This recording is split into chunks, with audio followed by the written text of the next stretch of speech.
So we have created walls right here. If you click on one of the walls and you can see here that you have an arrow. Normally that arrow shows you the exterior side of your wall system.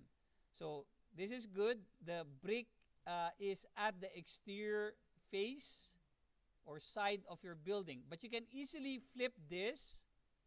So let's change the detail level to fine. Okay, save the project. Change the detail level to fine. So you can see here the different layers of your walls. Okay, go to shaded. So you can see that the brick is here at the exterior. But you can always flip this if needed. Okay, so you can flip the wall if needed by clicking on the double arrow. Right now, we don't need to do that. Okay. Select the wall, and let's look at the properties or layers of this particular wall.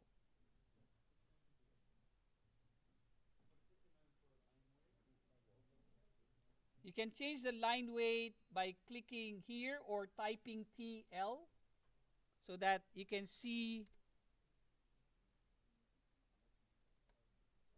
the lines properly with a thin line weight, especially if you are in a fine detail level. Okay? So select the wall, okay, and then click on Edit Type. Click on Edit Type, and you see here the properties of the wall. So the nice thing about Revit is that it actually can give you some of the thermal resistance, thermal mass, absorbance, heat transfer coefficient, and other values. So when you say building information modeling, you're actually really modeling with the information related to that building. If you click on Edit Structure Values, you will see here the different layers. Now, be careful. When we talk of layers, we're talking of layers of an element, such as a wall. So these are the different elements of or layers of this wall system. So you have a brick, that's the finished material, at 90 mm thickness. You have a structural membrane with a thickness of 190. Okay. Substrate, metal furring at 42 mm thick. Finished material at the interior side. So notice this is the interior side, made of gypsum wall board with a thickness of 16. You can click on the preview button right here and maybe change this to a section view so that you can see if I highlight any of the layers where that particular material is located. And of course, it shows you the proportion based on the thickness of these materials. Even the thermal air barrier. Now, there are times when you want to maybe lower the brick material. Okay, so you can do that by modifying this material, clicking on the segment below the layer you want to modify, and unlocking this layer. When you do that, click OK and click OK. You can cut a section through this building by selecting section here at the upper left corner where you have your quick tool menu. click, bring it down, click. You're now able to create a section view. That's your section view range. Okay, click outside to deselect, and then double click on the section head. That will bring you to your section view. Okay, that's section number 1. Let's increase the detail level to fine. And let's change the graphics or visual style to shaded. Okay, detail level to fine, visual style shaded.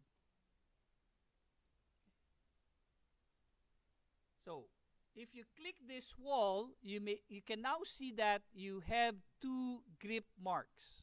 Okay, so let's say the foundation will go up to about 450. So I can say for this wall, the base constraint is at level 1 with a base offset of 450. Move your cursor away, and that wall will go up by 450.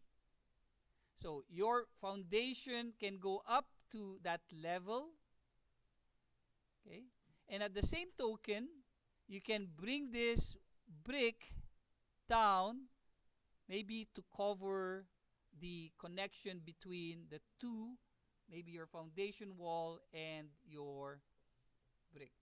So you can do that by, again, editing the type, edit the value, modify, zoom in, select the segment, and unlock that layer. If you want the air property to also move down with the brick, you can click that and unlock. If you want this substrate rigid insulation to go down as well, you can select that and unlock. Okay. One thing that you cannot do is unlock a layer that is not adjacent to the unlock layers. So if I unlock this, and this rigid insulation is not locked or unlocked, and you click OK, Revit will give you a warning. Extension layers at the base of the wall must be adjacent. Okay? So you can lock this and maybe unlock this and then unlock this, then that will be acceptable. Okay? But normally you don't want to unlock all of these items. So modify, lock, modify, lock, modify, lock. Now in the same token, you can also do that at the top. Modify, unlock. Okay. Click OK. Click OK. And if you do so, you now see 2 grips here, and you can either bring this down or bring it up. To be more precise, you can select your wall, and instead of just bringing it up, you can change the top extension distance to an exact value of, let's say, 90, okay, or 100, and the base to an exact value of, instead of negative 136, you can say negative 150, okay, or let's just say negative 250, just to demonstrate, okay, how you can control that drop face. So that's what you call a drop face, or base extension and top extension distance.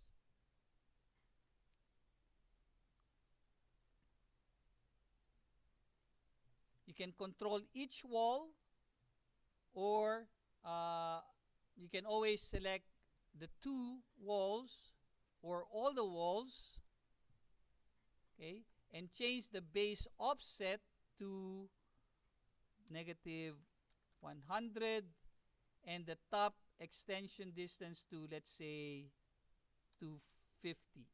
So if you select all walls will have the same top extension distance and bottom or base extension distance. Now, notice that this wall here, okay, the base distance or base offset is at 100. Okay, base offset is this different from the base extension distance. So I should bring this back to 0. Okay. Let's select all walls. Okay, base offset should all be 0, and it's the base extension distance that should be changed. So negative 100. So base offset is different from base extension distance. Okay. Now, if you want the whole wall to go down or up by a certain distance from the level, you can change the base offset. So let's say base offset of 450. Okay. So the wall goes up, your foundation wall can go here, and your brick can go down a little bit to hide the connection between the wall and the foundation wall. Okay. And likewise here, you can maybe cut this out up to here and maybe bring your brick up to cover the connection between the roof and your wall system.